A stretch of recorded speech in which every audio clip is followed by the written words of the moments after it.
Well, tonight we turn once again to the book of 1 Corinthians.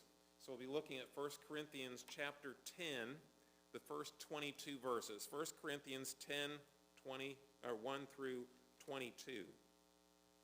I have to say, when I look at this chapter, I think this chapter is particularly for those who have been alerted by their conscience that a particular thing is sinful, but want to find a way to justify doing it anyway.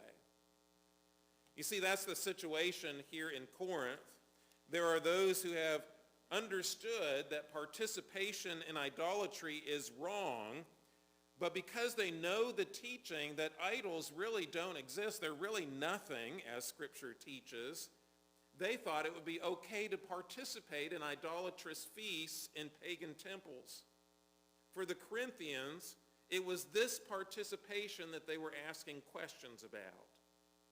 But for us, what kind of things do you know may be wrong, but you want to do them anyway? Here is a good chapter for this particular problem. Paul says, "For I do not want you to be unaware, brothers, that our fathers were all under the cloud, and all passed through the sea, and all were baptized into Moses in the cloud and in the sea.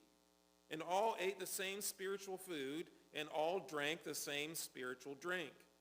For they drank from the spiritual rock that followed them, and the rock was Christ. Nevertheless, with most of them God was not pleased, for they were overthrown in the wilderness. Now these things took place as examples for us, that we might not desire evil as they did. Do not be idolaters, as some of them were. As it is written, the people sat down to eat and drink